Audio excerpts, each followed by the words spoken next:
தினம்தோறும் விளக்கேற்ற நல்ல எண்ணெய் இதயம் நல்லெண்ணெய். 12 இடங்களில் 104 கழிப்பிட வசதிகள், அதாவது 34 யூனிட்டுகள் ஏற்பாடு செய்யப்பட்டிருக்கின்றன. அதேபோல் 110 தூய்மை பணியாளர்கள் சுழற்சி முறையிலேயும் தீபத் திருவிழாவில் முன்னாலும் பின்னாலும் சேர்த்து 1000க்கும் மேற்பட்ட தூய்மை பணியாளர்களையும் தூய்மை பணிக்கு ஈடுபடுத்த உள்ளார்கள். அதேபோல் இந்த வருடம் கிட்டத்தட்ட 900க்கும் மேற்பட்ட இடங்களில் சிசிடிவி கேமராக்கள் பொருத்தப்பட்டிருக்கின்றன. வாட்சிங் டவர் என்று சொல்லப்படுகின்ற அளவிற்கு இந்த ஆண்டு தேவைப்படுகின்ற இடங்களிலெல்லாம் வாட்சிங் டவர் ஏற்படுத்தப்பட்டிருக்கின்றன. தீப்பிடிப்பு போன்ற சம்பவங்கள் ஏற்படாமல் தடுப்பதற்கு இடங்களில் தீயணைப்பு வாகனங்களை நிறுத்த வேண்டுமோ அதையும் அடையாளப்படுத்தி கிட்டத்தட்ட 60 இடங்களில் தீயணைப்பு வாகனங்களை நிறுத்துவதற்கு ஏற்பாடு செய்யப்பட்டிருக்கின்றன.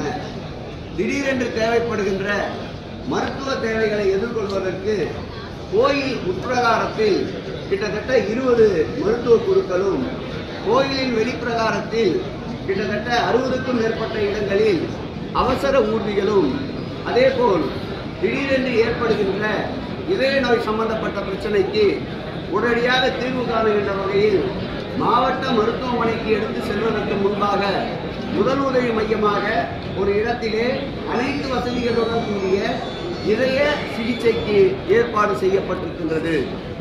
தேவைப்படுகின்ற அளவிற்கு மின்வொலியை கூடுதலாக்கவும் உத்தரவிடப்பட்டிருக்கின்றது.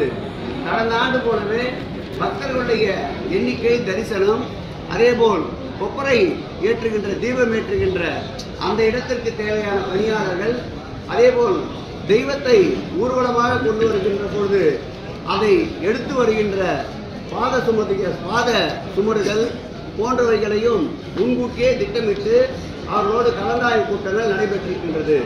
ஆகவே ஆண்டுதோறும் ஏற்படுகின்ற எங்களுடைய அனுபவங்களின் பால் இந்த ஆண்டு கடந்த ஆண்டுகளில் ஏற்பட்ட பிரச்சனைகளை முழுவதுமாக கலைந்து சீரோடும் சிறப்போடும் எந்த ஆண்டும் இல்லாத அளவிற்கு அண்ணாமலையாறு தீபத் திருவிழா இந்த ஆண்டு சிறப்பாக நடைபெற்றது என்ற ஒரு வரலாற்றை உருவாக்குவோம். காவல்துறையை பொறுத்தளவில் 3000க்கும் மேற்பட்ட காவலர்கள் தீபத் திருவிழா அன்றும், தீபத் திருவிழாவிற்கு முந்தைய நாள், அதற்கு மறுநாள், அதேபோல் முக்கிய தேர் வீதி உலா வருகின்ற நாட்களில் பயன்படுத்த இருக்கின்றார்கள் என்பதையும் மகிழ்ச்சியோடு தெரிவித்துக் கொள்கிறேன். கடந்த ஆண்டு போலவே அனுமதிக்கப்பட்ட எண்ணிக்கை மிகாமல் பார்த்துக் கொள்வோம். பாதுகாப்பு சூழல் கருதி தேவைப்பட்டால் கூடுதலாகவும், தேவை இருப்பின் அளவோடும் அனுமதிக்கப்படுவார்கள். உபயதாரர்கள், கட்டளைதாரர்கள் பாசு குறைக்கிறதுக்கு வாய்ப்பு இருக்கா? கரூர் சம்பந்தம் முன்னிட்டு இல்ல ரெகுலரா வர பாசு அப்படியே வருமா? நான் ஏற்கனவே சொல்லியது போல் தெய்வத்தை வெளியிலே இருந்து தீபத்தை தரிசிப்பது ஒரு வழி, திருக்கோயிலுக்கு உள்ளே இருந்து தீபத்தை தரிசிப்பது ஒரு வழி. இரண்டையும் அளவீடு செய்து எந்த விதமான விரும்பத்தகாத சம்பவங்களும் நடைபெறாமல் இருக்கின்ற வகையில் அனைவரும் மகிழ்ச்சியோடு தீபத்தை தரிசிப்பதற்குண்டான சூழலை உருவாக்கி தருவோம்.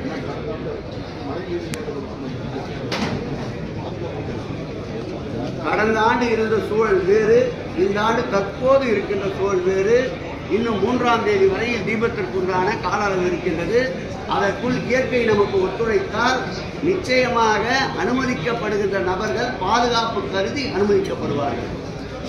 பொதுமக்கள் உள்ள வரதுக்கு ரொம்ப சிரமப்படுறாங்க. திருவிழாக்கு முன்னாடி 2 நாளைக்கு முன்னாடி நிறுத்திடுறாங்க. ஒரு நாளைக்கு முன்னாடி நிறுத்தினா நல்லா இருக்கும். நம்முடைய மாவட்ட அமைச்சர், நம்முடைய இந்த பேரவையினுடைய இந்த சட்டப்பேரவைய துணைத் தலைவர் அவர் கூட காவல்துறைக்கு வேண்டுகோள் வைத்தார். இது ஏதோ இன்று ஒரு நாள் நடக்கின்ற ஆய்வு அல்ல. அமைச்சர் எப்பொழுதெல்லாம் திருவண்ணாமலையில் இருக்கிறாரோ அப்பொழுதெல்லாம் இந்த ஆய்வை நடத்தி கொண்டிருக்கின்றார். அண்ணன் பிச்சாண்டியே உறுதுணையாக இருக்கின்றார். ஆகவே பத்திரிகை ஊடகத்துறை நண்பர்கள், பொதுமக்களுக்கு தாராளமான செய்தியை சொல்லுங்கள். எந்த அளவிற்கு உள்ளூர் மக்கள் கௌரவிக்கப்படுவார்களோ அந்த அளவுக்கு கௌரவிக்கப்படுவதற்குண்டான அனைத்து முயற்சிகளை மேற்கொள்வோம் என்று தெரிவியுங்கள்.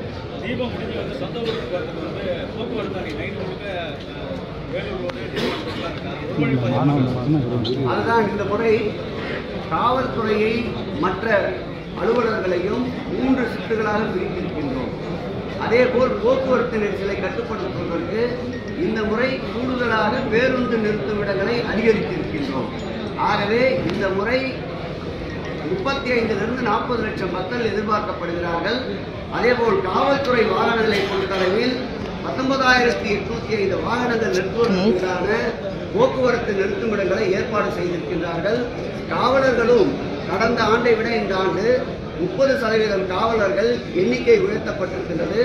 ஆகவே அனைத்தையும் கருத்தில் கொண்டு எந்த விதமான நெருக்கடியும் ஏற்படாமல் இந்த தீப திருவிழா நடத்துவதற்குண்டான அனைத்து முயற்சிகளையும் மேற்கொண்டு வருகிறோம்.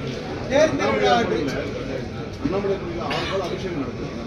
அபிஷேகத்துக்கு குறிப்பிட்ட நபர்கள் மட்டும் அனுமதிச்சு அங்க இருக்கிற இடத்துல நிம்மதியாக சாமி பார்க்க முடியாது.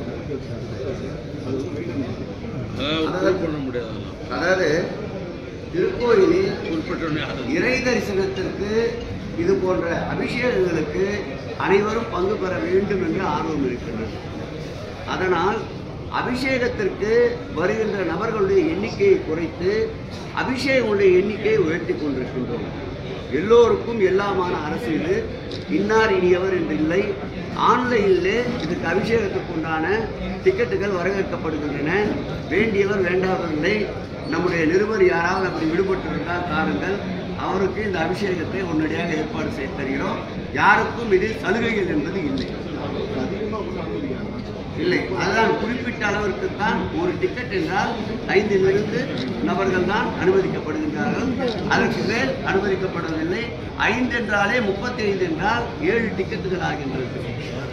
35 7 ஆகுது. 5 7 டிக்கெட்டுகள் ஆகின்றது.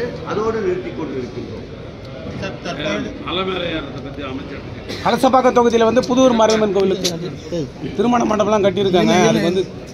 அதுக்கு வந்து மலை மேலே ஏற விஷயத்தை பொறுத்தளவுக்கு என்னன்னு கேட்டீங்கன்னாக்கா, சென்ற ஆண்டு ஒரு பெரிய மழை வந்து ஈரப்பதம் அதிகமாகி ஐஐடியினுடைய ப்ரொஃபஸர்லாம் வந்து மழையினுடைய உறுதித்தன்மையாக குறைஞ்சிருச்சு, அதாவது குழப்பம் ஆயிடுச்சு, அதனால தான் வந்து பாறைலாம் இறங்குச்சு அப்படின்னு சொல்லி அரசாங்கத்தில் வந்து சீஃப் செக்ரட்டரி கமிட்டிலாம் போட்டு பாதுகாப்பை கருதி யாருமே வந்து மேலே ஏற்றக்கூடாதுன்ற நிலை போன வருஷம். இப்போ இன்னைக்கு காலையில் கூட மழை பெஞ்சிருக்கு. இந்த மழை எப்படி தொடரணும்லாம் சொல்ல முடியாது. அதனால் வந்து அப்போ தீபத்தப்போ மழையினுடைய உறுதித்தன்மையை முடிவு செய்து தான் அப்போ வந்து ஆன்மீக மக்களை விடுறதா இல்லையான்றத முடிவு பண்ண முடியும் மொழிய இப்போ வந்து பண்ண முடியாது. காரணம் என்னென்னா, எனக்கு தெரிஞ்ச இந்த மழை எப்பயும் சரிஞ்சதே கிடையாது. போன முறை தான் சரிஞ்சது. அப்போ இருந்தே வந்து ஐஐடி ப்ரொஃபஸர் என்கிட்ட வந்து நான் கொண்டாந்து விட்டு டெஸ்ட் பண்ணதுக்கு, இல்லை சார் மழையினுடைய உறுதித்தன்மைகள்லாம் இப்போ வந்து குறைஞ்சிருச்சு, எங்கே பார்த்தாலும் மண்ணும் கல்லும் உள்ள மழையாக இருக்குது, அதனால் வந்து அனுமதிக்கக்கூடாது அப்படின்னு சொன்ன பிற்பாடு தான் போன வருஷம் அரசாங்கம் அனுமதிக்கணும். இப்பயும் மழை பெய்யுது. அதாவது மழை பெய்ஞ்சுட்டு இருக்கிறதால அந்த நிலையில் வந்து அப்பொழுது நாங்கள் வந்து என்ன நிலைமைன்றதை அப்போ அமைச்சர்கிட்ட சொல்லி எவ்வளோ பேரை விடுறதுன்னு அப்போ நாங்கள் முடிவெடுத்து சொல்கிறோம்.